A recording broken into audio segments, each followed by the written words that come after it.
দাজ্জাল হলো মানব জাতির জন্য এক বিশাল এবং ভয়াবহ ফিতনা। আর এই দাজ্জালের ফিতনা কিয়ামতের আগে সংঘটিত হবে। আমি আলোচনা করছি পর্ব 2। তো আপনারা এই সম্পর্কে কিছু সহিহ হাদিস থেকে শুনুন। যে সম্পর্কে সহিহ মুসলিমের মধ্যে বর্ণনা করা আছে।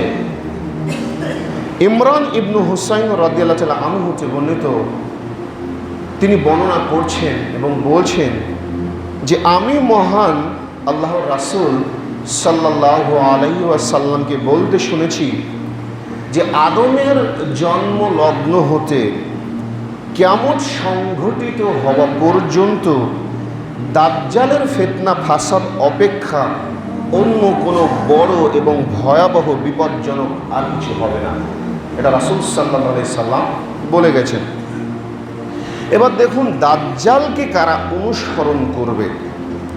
তো এই সম্পর্কে সহিহ মুসলিম এবং আহমদের মধ্যে বর্ণনা করা আছে যে রাসূলুল্লাহ সাল্লাল্লাহু আলাইহি সাল্লাম বলেছেন যে ইরানের প্রসিদ্ধ শহর আছে, যে শহরকে আরবিতে বলা হয় আল আসবাহানি, যার বাংলা উচ্চারণ হলো ইস্পাহান। কেননা আরবিতে পে নামে কোনো অক্ষর নাই, আরবিতে সে বা, আর উর্দু ফার্সিতে পে বলে একটা অক্ষর আছে।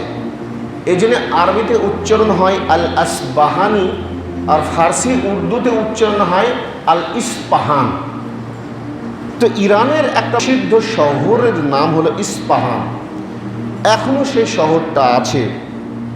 তো সেই শহর হতে 70,000 ইয়াহুদি দাজ্জালকে অনুসরণ করবে, এটা রাসূল সাল্লাল্লাহু আলাইহি সাল্লাম বলেছেন।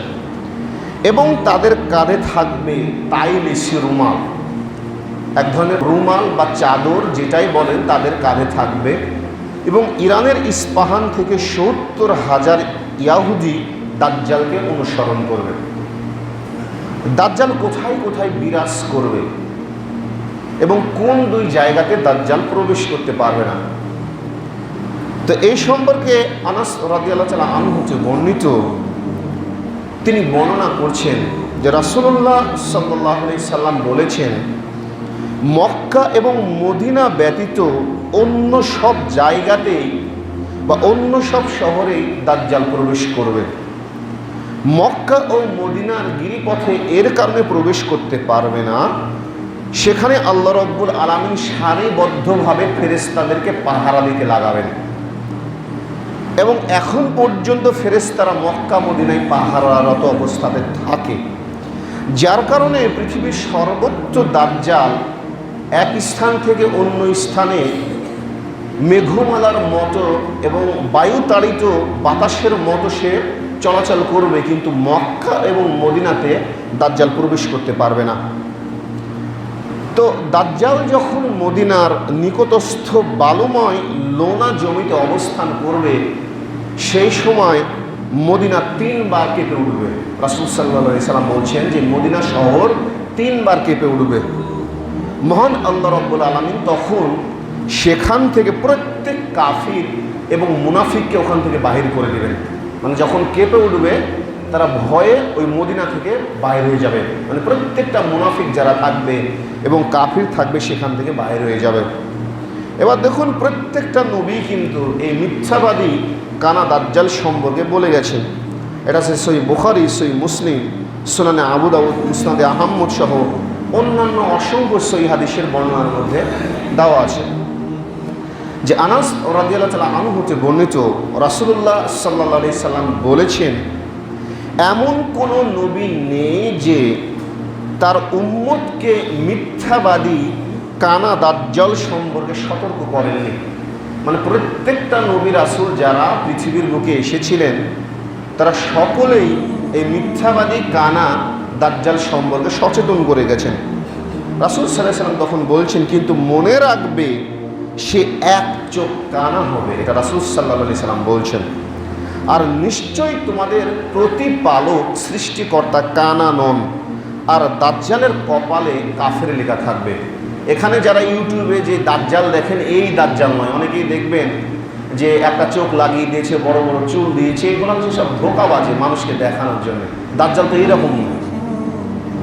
দাজ্জাল হবে বিশাল দেহের অধিকারী আমি গত জুমার আগের জুমায় বলেছিলাম, এবং তাকে শৃঙ্খলবদ্ধ করা আছে একটা দ্বীপে, যার হাঁটু হাত কাঁধের সাথে বাঁধা আছে। তো যেই আপনারা প্রতীকী দাজ্জাল দেখেন, মানে ইউটিউব ফেসবুকে, এটা তো এক চোখ কানা দেখায়, শুধু একটা চোখ কপাল, এইভাবে তো নাই। রাসূল সাল্লাল্লাহু আলাইহি ওয়াসাল্লাম বলছেন দুইটা চোখ হবে, যার ডান চোখ হবে কানা, আঙ্গুরের মতো ফুলে থাকবে, এটা বর্ণনা করা আছে। তো এটার সাথে দাজ্জালের কোনো সম্পৃক্ততা নাই। তো দেখুন, দাজ্জালকে চিনার আরও উপায় আছে। তো সম্পর্কে সই বুখারী, তারপর সই মুসলিম এবং আহমদের মধ্যে বর্ণনা করা আছে যে ইবনে ওমর রাদিয়াল্লাহু তাআলা আনহু হতে বর্ণিত, রাসূল সাল্লাল্লাহু আলাইহি সাল্লাম লোকদের সামনে দাজ্জাল সংক্রান্ত বিষয় নিয়ে তিনি আলোচনা করলেন এবং বললেন যে নিশ্চয়ই মহান আল্লাহ রাব্বুল আলামিন কানা নন, সাবধান, মাসিহ দাজ্জালের ডান চোখ হবে কানা। কেন বলছে জানেন যে তোমার আল্লাহ রাব্বুল আলামিন কানা নন? কারণ দাজ্জালকে আল্লাহ রাব্বুল আলামিন যে ক্ষমতা প্রদান করবেন, যারা দুর্বল ইমানের লোক আর যারা মুশরিক কাফির অন্যান্য জাতি, তারা মনে করবে যে দাজ্জালই মনে হয় তাদের সৃষ্টিকর্তা। কেননা আল্লাহ রাব্বুল আলামিন এই ক্ষমতা দান করবেন, সে যা কিছু বলবে তাকে সংগঠিত হবে সেই সময়। এর কারণে রাসূল সাল্লাল্লাহু আলাইহি সাল্লাম এবং অন্যান্য যারা নবী, তারা কিন্তু কানা দাজ্জাল সম্পর্কে সতর্ক করে গেছেন। আর মানব জাতির জন্যে এর কারণে এই মাসিহ দাজ্জাল সবচেয়ে ভয়াবহ ফিতনা হবে, সবচেয়ে। এই জন্য আল্লাহ রাব্বুল আলামিন বলছেন রাসূল সাল্লাল্লাহু আলাইহি সাল্লামের মাধ্যমে যে নিশ্চয়ই মহান আল্লাহ কানা নন, সাবধান, মাসিহ দাজ্জালের ডান চোখ হবে কানা এবং তার চোখটি হবে যেন একগুচ্ছ থেকে ভেসে ওঠা আঙুরের মতো, অর্থাৎ অন্য চোখটির তুলনায় এ চোখটি বাইরে বেরিয়ে আসবে। তাহলে বোঝা যায় দাজ্জালের দুইটা চোখ হবে। বলছে এক চোখের তুলনায় অন্য চোখটা বেশি ফোলা থাকবে এবং আঙুরের মতো ফুলে উঠবে। এটা হচ্ছে বর্ণনা। ওই কপালে এক চোখ ইউটিউবে, এটা কোনো দাজ্জাল নয়, এটা হচ্ছে প্রতীকী, মানুষকে ভয় ধরানোর জন্য। এবার দেখুন দাজ্জাল যা নিয়ে আসবে, আপনাদেরকে আমি বললাম এই সম্পর্কে সই বুখারী এবং মুসলিমের মধ্যে বর্ণনা করা আছে যে আবু হুরায়রা রাদিয়াল্লাহু তাআলা আনহু হতে বর্ণিত, তিনি বর্ণনা করছেন যে রাসূলুল্লাহ সাল্লাল্লাহু আলাইহি সাল্লাম বলেছেন যে শোনো, দাজ্জাল সম্পর্কে আমি এমন কোনো কথা বলবো যা কোনো নবী এর আগে জাতিকে কিন্তু বলে যাননি। এটা আমাকে জানানো হয়েছে স্পষ্টভাবে। তা হলো এই যে তার চোখ হবে কানা এবং সে নিজের সাথে নিয়ে আসবে জান্নাত এবং জাহান্নামের মতো কিছু। জান্নাত এবং জাহান্নাম নয়, জান্নাত এবং জাহান্নামের মতো কিছু।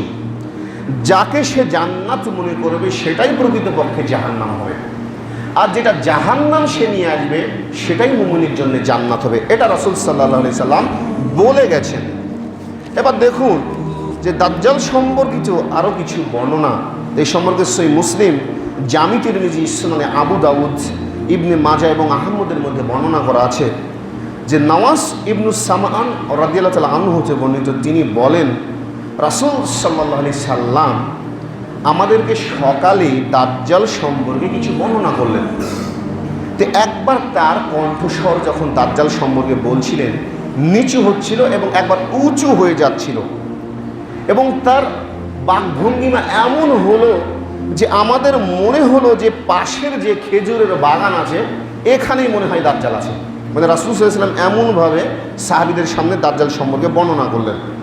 রাসূল সাল্লাল্লাহু আলাইহি ওয়াসাল্লাম আরও বলছেন যে আমার সময় যদি দাজ্জাল আত্মপ্রকাশ করে তাহলে আমি তোমাদের পক্ষ হতে প্রতিরোধ গড়ে চলব, আর আমি যদি না থাকি তাহলে তোমরা নিজ নিজ পক্ষ থেকে নিজেদের জন্য ঢাল তৈরি করবে, প্রতিরোধ করবে।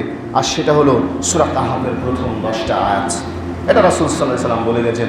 পবিত্র কোরআনে 18 নম্বর সূরা দেখবেন 10টা আয়াত, সূরা আল কাহাফ। বলছে এই সূরার 10টা আয়াত তোমরা মুখস্থ করবে। রাসূল সাল্লাল্লাহু আলাইহি ওয়াসাল্লাম আরও বলছেন যে দাজ্জাল কেমন হবে দেখতে।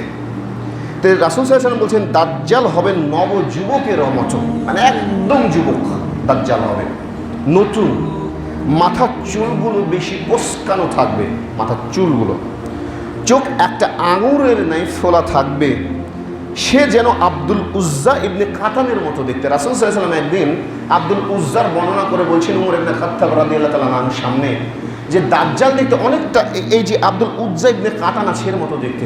তো ওমর ইবনে খাত্তাব রাদিয়াল্লাহু তাআলা আনহু বলছেন, তাহলে আমি ওকে হত্যা করে ফেলবো। বলছে খবরদার হত্যা করবে না। বলছে কেন? বলছে তুমি যদি ওকে হত্যা করো, সে যদি দাজ্জাল না হয়, তুমি একটা নিরপরাধ মানুষকে হত্যা করবে। আর যদি দাজ্জাল থাকে, সেখানে তো আমি আছি। আর এই দায়িত্ব আল্লাহ রাব্বুল আলামিন হযরত ঈসা আলাইহিস সালামকে দিয়েছেন, এটা তো তোমাকেও দেয়নি, আমাকেও দেয়নি। বলছে অনেকটা দেখতে যে আব্দুল উজ্জা ইবনে কাতানের মতো দাজ্জাল দেখছে। একদম যুবক হবে, তার চোখ অত্যন্ত কোকড়ানো হবে, এক চোখ ভালো থাকবে, ডান চোখ হবে আঙুরের মতো, একটা চোখ নয়, দুটা চোখের বর্ণনা আছে, এক চোখ ভালো আর এক চোখ আঙ্গুরের মতো ফোলা থাকবে, এটা রাসূল সাল্লাল্লাহু আলাইহি ওয়াসাল্লাম বলছেন। এবং দেখুন যে দাজ্জাল কোথা থেকে বাইর হবে। সে বাইর হবে শাম এবং ইরাকের মধ্যবর্তী স্থান থেকে। শাম মানে হচ্ছে বর্তমান যে সিরিয়া এবং ইরাকের মধ্যবর্তী জায়গা থেকে দাজ্জাল বাহির হবে, এটা রাসূল সাল্লাল্লাহু আলাইহি ওয়াসাল্লাম বলছেন। আর ডানে বামে সে অনবরত ফিতনা ছড়াতে থাকবে। পৃথিবীতে দাজ্জাল অবস্থান করবে মাত্র 40 দিন, এটা রাসূল সাল্লাল্লাহু আলাইহি ওয়াসাল্লাম বলছেন। প্রথম দিন হবে 1 বছরের মতো। এখন অনেকেই বলছেন যে প্রথম দিন 1 বছরের মতো কীভাবে হবে? আল্লাহু আলাম, আল্লাহই ভালো জানেন। কারণ আপনি দেখবেন সূরা কাহাফের মধ্যে একটা ঘটনা দেওয়া আছে, আমি প্রথমে যেটা বললাম আসহাবে কাহাফ, তারা 309 বছর ঘুমিয়েছিল, 309 বছর। তারা যখন ঘুম থেকে জাগ্রত হলো, কেউ কেউ বলছেন যে আমরা মনে হয় একদিন ঘুমিয়েছিলাম, কে বলছে যে না আমরা একদিনের বেশি ঘুমিয়েছিলাম। তবে আল্লাহ রাব্বুল আলামিন তারা বলছেন নির্দিষ্ট সময় ভালো জানেন। তখন তাদের সামনে যখন তাদের হাত, নখ, চুলগুলান দেখলো, তখন তারা বলছেন যে আল্লাহ রাব্বুল আলামিনই ভালো জানেন। তাদেরকে যে ঘুমের মাধ্যমে 309 বছর আল্লাহ পার করে দিয়েছেন, এটা কিন্তু প্রত্যেকটা যারা হচ্ছে আহলে কিতাব আগের ছিল, এখন তো যে তাওরাত আছে যেটা ইহুদিরা পড়ে সেটা বিকৃত তাওরাত, তারাও এই আসহাবে কাহাফের ঘটনা আছে। কেননা রাসূল সাল্লাল্লাহু আলাইহি ওয়াসাল্লামকে তারা 3টা প্রশ্ন করেছিল, তার মধ্যে একটা ছিল যে আসহাবে কাহাফের ঘটনা তুমি বলো, তুমি যদি সত্যিকারে নবী হয়ে থাকো। মানে আসহাবে কাহাফের ঘটনা বনী ইসরাঈলদের মধ্যেও ছিল। এটা একটা স্বাভাবিক বিষয়। যদি আল্লাহ রাব্বুল আলামিন 309 বছর, তাহলে একটা দিন 40 বছরের সমান কেন হবে না? এটা স্বাভাবিক বিষয়। এটা সাধারণ চিন্তা করেন যে রাশিয়ার একটা অঞ্চল আছে 6 মাস দিন 6 মাসের রাত থাকে, এটা তো আপনারা বিশ্বাস করেন। তা আল্লাহ রাব্বুল আলামিন কেন বুঝতে পারবেন না? একটা মানুষ সাধারণত যে প্রযুক্তিগুলো আবিষ্কার করে, মানুষের সাথে কথা বলছেন, এটা মানুষ কৃত্রিমভাবে, যে স্রষ্টা আমাদেরকে সৃষ্টি করেছেন, তাহলে তিনি কেন পারবেন না? এটা স্বাভাবিকভাবেই বোঝা যায়। তাই বলছেন যে দাজ্জাল 40 দিন রাজত্ব করবেন। তার প্রথম দিনটা হবে 1 বছরের সমান, দ্বিতীয় দিনটা হবে 1 মাসের সমান, এবং তৃতীয় দিনটা হবে 1 সপ্তাহের সমান, এবং বাকি দিনগুলো সাধারণ দিনের মতোই হবে। তো তখন তারা বলছে সাহাবীরা যে রাসূলুল্লাহ সাল্লাল্লাহু আলাইহি সাল্লাম, তো আমরা 5 ওয়াক্ত সালাত তখন কিভাবে আমরা পড়ব? দেখুন তখনও তারা এই নামাজ যে পড়বে এই সম্পর্কে বলছেন, মানে সেই সময় নামাজ বাতিল নাই, 5 ওয়াক্ত সালাত। তখন রাসূল সাল্লাল্লাহু আলাইহি সাল্লাম বলছেন 24 ঘন্টা হিসাবে তোমরা সালাত আদায় করে নেবে। মানে সেই সময় আপনাকে 5 ওয়াক্ত সালাত আদায় করাই লাগবে। এত নামাজের গুরুত্ব। সালাতুল খৌফের ঘটনা শুনেছেন? যুদ্ধরত অবস্থায় নামাজ, মানে যুদ্ধের ময়দানেও আপনার জন্য সালাত বাকি নাই। মানে মুসলিমরা কাফেরদের সাথে যুদ্ধ করবে, একদল সামনে যুদ্ধ করবে, আরেক দল পিছনে সালাত আদায় করবে সেই সময়। তারপর ওই দল যখন সালাত আদায় করতে যাবে, যারা যুদ্ধ করছিল তারা পিছনে যাবে, তখন তারা 1 রাকাত পড়বে, এবং পরবর্তী সময়ে যদি আরেক রাকাত সালাত যেহেতু, তো ওই সালাতটা তারা নিজ নিজ পড়ে নেবে। তারপরও যুদ্ধের ময়দান নামাজ বাকি নাই, মানে নামাজ আপনাকে পড়াই লাগবে যদি মুসলিম হয়ে থাকেন। বললাম না যে এগুলো আমাদের আবেগী যে নামধারী, ওই আল্লাহ বলছেন যে এই আবেগীদেরকে একটা নির্দিষ্ট সময় পর্যন্ত হায়াত দেওয়া হয়েছে, ওদেরকে খালি আমার কাছে পাঠাও, তো আমি বুঝিয়ে দেবো যে কী জিনিস ওই সময়টা। তো বলছেন যে তোমরা 24 ঘন্টার হিসাবে ওই দিন সালাত আদায় করে নেবে 5 বার, মানে 5 ওয়াক্ত। তো রাসূল সাল্লাল্লাহু আলাইহি ওয়াসাল্লাম আরও বলছেন যে দাজ্জাল যখন পৃথিবীতে আসবেন, তখন তার গতি হবে বায়ু তাড়িত মেঘের মতো। বাতাস যেমন দ্রুত গতিতে ছুটে, মেঘ যেমন দ্রুত গতিতে ছুটে, এইভাবে দাজ্জাল পৃথিবীর এক স্থান থেকে অন্য স্থানে চলাফেরা করবেন। এবং বলছেন যে কিছু লোক তার প্রতি ঈমান আনবে, মানে তার প্রতি ঈমান আনবে মানুষ। কেন বলুন তো? কারণ আকাশকে সে যদি বলে বৃষ্টি হওয়ার সাথে সাথে বৃষ্টি হয়ে যাবে। আসলে বৃষ্টি দেওয়ার ক্ষমতা কার আছে বলুন তো? আল্লাহর নাই। তে মানুষ তখন মনে করবে যে এটাই মনে হয় আমার আল্লাহ, নাউজুবিল্লাহ। এটা মানুষ মনে করবে, এটা হবে, 100% হবে, এটা হবে। যে বৃষ্টি দিতে বললে সাথে সাথে বৃষ্টি হবে, এবং গাছপালা বড় করার কথা বললে সাথে সাথে ওই গাছপালাও বড় হয়ে যাবে, এবং সেই গাছপালা খেয়ে পশু পাখিগুলো এত পরিমাণে মোটা তাজা হবে, এবং সেখান থেকে পশু প্রাণীগুলো প্রচুর পরিমাণে দুগ্ধ দান করবেন, মানে দুধ দেবেন। তো একদল লোক কিন্তু তাকে অস্বীকার করবে, যারা ঈমানদার ব্যক্তি। তো সেখানে এত পরিমাণে দুর্ভিক্ষ হয়ে যাবে, এরা সর্বশান্ত হয়ে পড়বে। এটা রাসূল সাল্লাল্লাহু আলাইহি ওয়াসাল্লাম বলছেন, যখন তাকে অস্বীকার করবে ওই এলাকাতে খাবার বলে কিছু থাকবে না। ভাবুন তো, সাধারণত আমরা 1-2 বেলা খেতে না পেলেই এমন কথা বলি যে আল্লাহ মনে হয় আমাকে দেখতে পায় না। তাহলে তাদের ঈমান কেমন হবে চিন্তা করেছেন? ওই এলাকা দুর্ভিক্ষে পতিত হয়ে যাবে। একটা এলাকা মানে মনে করেন একটা বাংলাদেশ ভাবেন, একটা ভারত তার চেয়ে বড়, মানে এমনভাবে দুর্ভিক্ষে পতিত হবে, চিন্তা করতে হবে। তারা সর্বশান্ত হয়ে যাবে একেবারে, আল্লাহ আলাম কীভাবে হবে। এবং সে যে প্রাচীরের মধ্যে দিয়ে যাবে, সে ধ্বংসস্তূপ হতে রত্ন ভাণ্ডার বেরিয়ে আসবে, সম্পদ বেরিয়ে আসবে। ঠিক এভাবেই বেরিয়ে আসবে এবং মানুষ তার পিছনে এভাবেই ছুটবে। মৌমাছির রানী যেমন সামনে চলে এবং পিছন পিছন যে মৌমাছিগুলো ছুটে, ঠিক এইভাবে রত্নগুলো, ওই স্বর্ণগুলো, যত সম্পদগুলো দাজ্জালের পিছন পিছন চলতে থাকবে আর মানুষ তাকে অনুসরণ করবে। দাজ্জাল এই সময় এইসব করতে থাকবে। তখন আল্লাহ রাব্বুল আলামিন হযরত ঈসা আলাইহিস সালামকে পৃথিবীর বুকে পাঠাবেন। ঈসা আলাইহিস সালামকে হত্যা করা হয়নি। ইহুদিরা মনে করে যে ঈসা আলাইহিস সালামকে তারা হত্যা করেছে, নাউজুবিল্লাহ। ওরা মনে করে যে ঈসা আলাইহিস সালামের মা ছিল একজন ব্যভিচারিণী, নাউজুবিল্লাহ। ওরা এতটাই খারাপ, মানে ইহুদিরা, আপনি চিন্তা করতে পারবেন না। ৭০,০০০ নবী রাসূলকে তারা জবাই করেছে। যেই নবী সত্য নিয়ে এসে তাকে বলেছে ভণ্ড, মিথ্যাবাদী, খারাপ, তোমার মা ব্যভিচারিণী, নাউজুবিল্লাহ। এত মিথ্যা বলেছে। জাকারিয়া আলাইহিস সালামকে তারা মানেনি, ইমরান আলাইহিস সালামকে তারা মানেনি। মূসা আলাইহিস সালামকে বলেছেন যে মূসা, তুমি আর তোমার আল্লাহ গিয়ে যুদ্ধ করো, আমি যুদ্ধ করতে পারবো না। তো ইহুদিরা সারা জীবনই খারাপ। এর কারণে পৃথিবীর কেউ কোনো জাতি তাদেরকে বিশ্বাস কেউ করে না। আর এরা সব জায়গাতে লাঞ্ছিত হয়। দেখবেন যে মানুষ মাঝে আপনি মনে করছেন এদেরকে ভালোবাসে, সবাই এদেরকে ঘৃণার চোখে দেয়। আপনি দেখবেন ডেনমার্ক থেকে বাইর হয়েছে, এদেরকে বাইর করে দিয়েছে সুইডেন থেকে, স্পেন থেকে, নরওয়ে থেকে, ইংল্যান্ড থেকে, জার্মানি থেকে, পশ্চিমা যত দেশ ছিল সেই সময় তাদেরকে তাড়িয়ে দিয়েছে, হত্যা করেছে। হিটলার একবারে 7 লক্ষ ইহুদিকে হত্যা করেছে। হিটলার মনে করতো যে এরা যেই দেশে যায় সেই দেশকে নিজের দেশ মনে করে, এরা যেখানে যাবে ফিতনা ফাসাদ বাঁধিয়ে দেবে। এরা এতটাই নিকৃষ্ট। তাই এরা মনে করে যে ঈসা আলাইহিস সালামকে তারা হত্যা করে ফেলেছে। অথচ ঈসা আলাইহিস সালামকে আল্লাহ রাব্বুল আলামিন বলছেন তাকে তারা হত্যাও করতে পারে, কিছুই করতে পারে, তাকে আমি আসমানে তুলে নিয়েছি। তো দাজ্জালকে হত্যা করার জন্য আল্লাহ রাব্বুল আলামিন ঈসা আলাইহিস সালামকে পাঠাবেন।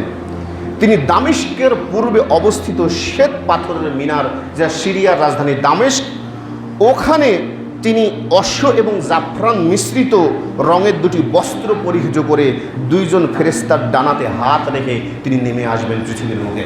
এটা কিয়ামতের আগে সংঘটিত হবে, 100% হবে, এটা কোনো মিথ্যা নাই।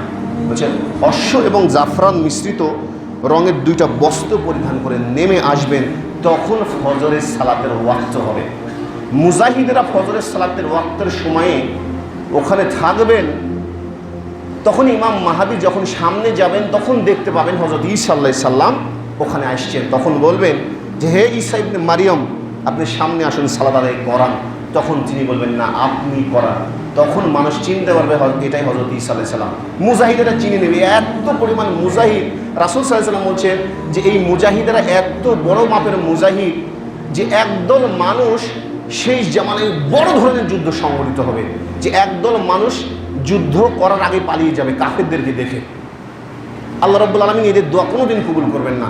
বলছে আরেক দল মানুষ যুদ্ধ করতে করতে শহীদ হয়ে যাবে। আল্লাহ রাব্বুল আলামিন বলছেন এরা হবে পৃথিবীর মধ্যে সর্বশ্রেষ্ঠ শহীদ। আর আরেক যা দল থাকবে এরা যুদ্ধ করবে এবং জিতবেও। আল্লাহ রাব্বুল আলামিন বলছেন যে এরা কোনোদিন পথভ্রষ্ট হবে না। সেই মুজাহিদেরা ওই মসজিদে সালাত আদায় করবেন। সেই সময় ঈসা আলাইহিস সালাম 2 জন ফেরেশতার কাঁধের উপর ভর করে সিরিয়া যে দামেস্ক শহর আছে রাজধানী, শ্বেত পাথরের মিনারের উপর ভর করে নেমে আসবেন। তখন ফজরের সালাতের ওয়াক্ত হবে। এই ঘটনাটা ঘটবে। তারপর যখন ঈসা আলাইহিস সালাম আসবেন, তিনি মাথা নিচু করলে বিন্দু বিন্দু পানি ঝরবে, আর মাথা উঁচু করলে মতির আকারে তা গড়িয়ে পড়বে। যেই কাফের তার শ্বাস প্রশ্বাসে যাবে সে ধ্বংস হয়ে যাবে, মানে মারা যাবে। তারপর ঈসা আলাইহিস সালাম দাজ্জালকে হত্যা করার জন্য বের হয়ে যাবেন এবং জেরুজালেমের লুত প্রবেশদ্বারে দাজ্জালকে ধরে ফেলবেন এবং ঈসা আলাইহিস সালাম তাকে হত্যা করে ফেলবেন। দাজ্জালকে জেরুজালেমের লুত প্রবেশদ্বারে ঈসা আলাইহিস সালাম দাজ্জালকে ধরে ফেলবেন এবং তাকে হত্যা করে ফেলবেন। আর দাজ্জাল যখন ঈসা আলাইহিস সালামকে দেখবেন, সে লবণের মতো বলতে থাকবে, এত যে পাওয়ার, এত যে ক্ষমতা, কিছু থাকবে না। ঈসা আলাইহিস সালামকে দেখার সাথে সাথেই তার অবস্থা করুণ হয়ে যাবে।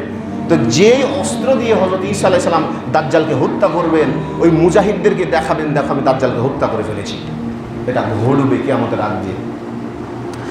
তারপর ঈসা আলাইহিস সালাম এক জনগোষ্ঠীর নিকটে আসবেন যারা দাজ্জালের ফিতনা হতে আল্লাহ রাব্বুল আলামিন রক্ষা করেছিলেন, কিন্তু তাদের চেহারা অত্যন্ত ভীত থাকবে।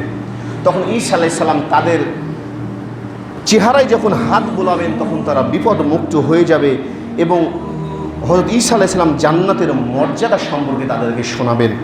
তারপর আল্লাহ রাব্বুল আলামিন ওহী পাঠাবেন সাথে সাথে এবং বলবেন হযরত ঈসা আলাইহিস সালামকে, আমি এমন একটা বান্দার আবির্ভাব ঘটিয়েছে ঈসা, এর বিরুদ্ধে লড়াই করার মতো ক্ষমতার কারণে তোমরা তুর পাহাড়ে অবস্থান করো। আর এই জাতির নাম হচ্ছে ইয়াজুজ এবং মাজুজ। এই ইয়াজুজ এবং মাজুজ সর্বদা উচ্চ স্তরে দ্রুত বেগে এরা ছুটতে থাকবে। তারা একদল, আমি গত জুমার আগের জুমায় বলেছিলাম যে তাবারি যে হ্রদ আছে, ওই তাবারি হ্রদের সমস্ত পানি তারা খেয়ে ফেলবে। অন্য দল যখন আসবে, ওই হ্রদের কোনো পানি পাবে না। এর এত বড় বড়, এত বিকট টাকাদের পৃথিবীর যত কিছু আছে তারা সব খেয়ে ফেলবে, সব শেষ করে দেবে। এক জায়গাতে তারা তখন পানি পাবে না। সর্বশেষ ঈসা আলাইহিস সালামের সাথীরা অবরুদ্ধ হয়ে পড়বেন এবং এমনকি শেষ পর্যন্ত তাদের কাছে একটা গরুর মাথা 100 স্বর্ণ মুদ্রা অপেক্ষা উত্তম হবে, মানে এত অভাব সেই সময় হবে। তারপর ঈসা আলাইহিস সালাম দোয়া করবেন যে আল্লাহ রাব্বুল আলামিন এই জাতিকে আপনি ধ্বংস করে দেন। তখন এক ধরনের কীট ইয়াজুজ এবং মাজুজের কাঁধে সৃষ্টি হবে, মানে পোকা। ওই পোকার কামড়ে ইয়াজুজ এবং মাজুজ সম্পূর্ণভাবে মৃত্যুবরণ করবেন। তখন ঈসা আলাইহিস সালাম ওখান থেকে ওই তুর পাহাড় থেকে বাইর হয়ে আসবেন এবং চারিদিকে এত পরিমাণে লাশ থাকবে। তখন পুনরায় আবার হযরত ঈসা আলাইহিস সালাম আল্লাহর কাছে দোয়া করবেন। তখন আল্লাহ রাব্বুল আলামিন সাথে সাথে বুখতি উটের ঘাড়ের ন্যায় এক প্রকার পাখি পাঠাবেন এবং আল্লাহর নির্দেশে ওই লাশগুলোকে যেই স্থানে আল্লাহ রাব্বুল আলামিন ফেলতে বলবেন ওখানে ফেলে দেবেন। আল্লাহ রাব্বুল আলামিনের কাছে ঈসা আলাইহিস সালাম আবারও দোয়া করবেন। তখন সাথে সাথে আল্লাহ রাব্বুল আলামিন বৃষ্টি বর্ষণ করবেন, সমগ্র পৃথিবী কাচের মতো পরিষ্কার হয়ে যাবে। তারপর জমিনকে আল্লাহ রাব্বুল আলামিন আদেশ করবেন পুনরায় বরকত ফিরিয়ে দিতে, সাথে সাথে বরকত চলে আসবে। আর এত পরিমাণে বরকত তৈরি হবে, রাসূল সাল্লাল্লাহু আলাইহি সাল্লাম বলছেন একদল লোক একটা ডালিম ভক্ষণ করে পরিতৃপ্ত হবে, মানে একটা ডালিম একটা দলের মানুষ খেয়ে তৃপ্তি পাবে এবং ওই ডালিমের খোসার নিচে তার ছায়া গ্রহণ করবে, মানে ডালিমের খোসার নিচে তার আশ্রয় গ্রহণ করে ছায়া নেবে। এটা ভাবছেন এটা সাধারণ বিষয় না যে হবে কি হবে না। আপনি সাধারণত ইসরায়েলে একটা মিষ্টি কুমড়া 435 কেজি ওজন আপনি দেখতে পাবেন, সার্চ দিয়ে দেখেন। একটা গাজরের ওজন হচ্ছে 12 কেজি। আচ্ছা, আজ থেকে প্রায় 30 বছর আগে মানুষ ভাবতে পেরেছিল যে একটা মুরগির ওজন 10 কেজি হবে। এই তো ব্রয়লার মুরগিরও দেখতে পাচ্ছেন আপনারা, ব্রয়লার কালার বার্ড 10-12 কেজি পর্যন্ত ওজন হয়। এটা ঘটবে, এখন তো আপনারা দেখতে পাচ্ছেন এটা ঘটবে। রাসূল সাল্লাল্লাহু আলাইহি ওয়াসাল্লাম একটা ডালিমকে একটা গোষ্ঠী পরিতৃপ্ত হবে এবং ডালিমের খোসার নিচে তারা বিশ্রাম গ্রহণ করবে। একটা দুগ্ধ উটনি একটা সম্প্রদায়ের জন্য যথেষ্ট হবে, এত পরিমাণে দুধ দিবে। এখনই তো দুধ দেয় 30, 35, 25 কেজি করে। আমেরিকান যে জাত আছে, ফ্রিজিয়ান যে জাত আছে, বড় বড় বেলজিয়ামের জাত, তার হচ্ছে একটা গাভী একটা গোত্রের জন্য যথেষ্ট হবে, আর একটা ছাগি কয়েকটা পরিবারের জন্য যথেষ্ট হবে। মানে আল্লাহ রাব্বুল আলামিন এত পরিমাণে সম্পদ দান করবেন। তারপর মহান আল্লাহ রাব্বুল আলামিন এক প্রকারের ঠান্ডা বাতাস প্রেরণ করবেন। প্রত্যেকটা মুমিন বান্দা বান্দি বগলের নিচেই ঠান্ডা বাতাস যাবে এবং সকলে আক্রান্ত হয়ে, যারা বিশেষ করে মুমিন তারা মৃত্যুবরণ করবেন। এবং পরিশেষে যারা সবচাইতে নিকৃষ্ট, আল্লাহ কোরআনকে তুলে যখন নেবেন, আল্লাহ বলার মতো কেউ থাকবে না। পৃথিবীর মধ্যে যত নিকৃষ্ট লোক সেই সময় থাকবে, মানে তারা কিছু করবে না, দিনে দুপুরে প্রকাশ্য দিবালোকে তারা জেনা করবে। এখন মার্কিন যুক্তরাষ্ট্রের দিক দেখতে হবে না হয়, কিন্তু এর চাইতে ওরা জঘন্য হবে। তখন আল্লাহ রাব্বুল আলামিন এই খারাপ লোকের উপর কিয়ামত সংঘটিত করবেন। মানে কোনো ভালো মানুষ থাকা পর্যন্ত কিয়ামত সংঘটিত হবে না। আর কিয়ামত কবে হবে এটা আল্লাহ রাব্বুল আলামিন বলছেন, এই জ্ঞান শুধু আমার কাছে আছে, কাউকে আল্লাহ রাব্বুল আলামিন বলে যাননি। যারা বলেন যে কিয়ামত এই দিন হবে, এই দিন মিথ্যা কথা। আল্লাহ বলছেন যে কিয়ামতের জ্ঞান শুধুমাত্র আমার কাছে আছে, আমি কাউকে দিইনি। রাসূল সাল্লাল্লাহু আলাইহি ওয়াসাল্লামকে যতবার জিজ্ঞেস করেছেন, রাসূল সাল্লাল্লাহু আলাইহি ওয়াসাল্লাম কখনো দিন কোন সময় বলতে পারেননি, তবে কিছু নির্দেশনা দিয়ে গেছেন যে যখন কিয়ামত সংঘটিত হবে তার আগে 10টা বড় বড় আলামত আসবে। তার মধ্যে একটা হচ্ছে সূর্য পশ্চিম দিকে উদিত হবে, মাটি থেকে এক ধরনের প্রাণী বেরিয়ে আসবে যাকে বলে দাব্বাতুল আরদ। ইয়াজুজ মাজুজের আবির্ভাব ঘটবে, ঈসা আলাইহিস সালামের আবির্ভাব ঘটবে, ইমাম মাহাদির আবির্ভাব ঘটবে। ইয়ামিন থেকে এক ধরনের অগ্নি বাইরে হবে, সারা পৃথিবীর মানুষকে আল্লাহ রাব্বুল আলামিন একত্রিত করে দেবেন। এগুলো হচ্ছে বড় আলামত। সারা পৃথিবী 40 দিনের জন্য গাঢ় ধোঁয়ায় ঢেকে যাবে। অথচ ছোট আলামত অসংখ্য আছে। এর মধ্যে একটা হচ্ছে যেমন বলছেন যে মদ পান বেড়ে যাবে, জেনা বেড়ে যাবে, অন্যায় বেড়ে যাবে, আর রাহাজানি বেড়ে যাবে। সমাজের যারা নিম্ন লোক এরা বড় বড় দায়িত্ব পেয়ে যাবে, যারা ভালো মানুষ এদেরকে মানুষ চিনতে পারবে না। যত মানুষ ধর্মের কথা হবে এদেরকে বেশি হেয় প্রতিপন্ন করা হবে, মানে এদেরকে দামি দেবে না। প্রকাশ্য দিবালোকের খুন চলবে, রাহাজানি চলবে, মানে প্রত্যেকটা জায়গাতে অন্যায় বেড়ে যাবে। মানে ছোট আলামত আর বড় আলামতগুলো 10টা, যেটা আগে বললাম। তারপর দেখুন যে দাজ্জাল আসার আগে ইহুদিদের সাথে মুসলিমদের একটা বিশাল ভয়াবহ যুদ্ধ হবে। এটা সহিহ বুখারী, মুসলিম এবং আহমদের মধ্যে বর্ণনা করা আছে যে আবু হুরায়রা রাদিয়াল্লাহু তাআলা আনহু হতে বর্ণিত, রাসূল সাল্লাল্লাহু আলাইহি সাল্লাম বলেছেন, কিয়ামত ততদিন পর্যন্ত সংঘটিত হবে না যতক্ষণ পর্যন্ত মুসলিমরা ইহুদির বিরুদ্ধে যুদ্ধ না করে। এমনকি পাথর এবং গাছের আড়ালে যদি ইহুদিরা আত্মগোপন করে, ওই পাথর এবং গাছ বলবে মুসলিমকে, আমার পিছনে একজন ইহুদি আছে, হত্যা করে ফেলা। তার আগে কখনো কিয়ামত সংঘটিত হবে না। শুধু একটা গাছ তাদের পক্ষে সাপোর্ট করবে ইহুদিদের পক্ষে, সেই গাছের নাম হলো গারকাত গাছ, যেটা ইসরায়েলে ব্যাপক পরিমাণে আছে। দেখবেন একটা ঝাউ গাছ দেখেননি, ঝাউ গাছের মতো গারকাত গাছ। বলছি এত পরিমাণে যুদ্ধ হবে। মুমিন ব্যক্তি কিন্তু দাজ্জালকে চিহ্নিত করতে পারবে, যারা মুমিন, তাছাড়া কেউ পারবে না। যারা মুমিন তারা চিহ্নিত করতে পারবে। যেমন এই সম্বন্ধে সহিহ বুখারী, মুসলিমের এবং আহমদের মধ্যে বর্ণনা করা আছে যে আবু সাঈদ খুদরি রাদিয়াল্লাহু তাআলা আনহু হতে বর্ণিত, রাসূল সাল্লাল্লাহু আলাইহি সাল্লাম বলেছেন, দাজ্জালের আবির্ভাব হলে একজন মুমিন তার দিকে অগ্রসর হবে। যে দাজ্জাল যখন আবির্ভাব ঘটবে, আসবে পৃথিবীর বুকে, তো একজন মুমিন তার দিকে অগ্রসর হবে। তখন পথিমধ্যে দাজ্জালের সশস্ত্র বাহিনীর সাথে তার দেখা হবে। সেই বাহিনী বলবে যে কোথায় তুমি যাচ্ছ? সে বলবে যে ব্যক্তির আবির্ভাব ঘটেছে তার কাছে আমি যাব। তখন বলবে যে তুমি কি তার প্রতি ঈমান এনেছো? ওই সশস্ত্র বাহিনী দাজ্জালের বলবে। তখন সে বলবে যে আমি এত পাগল নই যে আল্লাহ রাব্বুল আলামিন এই গুপ্তকে আমার প্রভু বানিয়ে দেবেন, বা এই ফোলা আঙুরের যে চোখ, যার কপালে কাফের লেখা আছে, একে আমি প্রভু বলে মানব, এর প্রতি আমি ঈমান আনবো। তখন তারা নিজেরা হত্যা করতে চাইবে, কিন্তু পরিশেষে তারাই বলবে যে আমাদের প্রভুর কাছে একে নিয়ে চলো, মানে দাজ্জালের কাছে।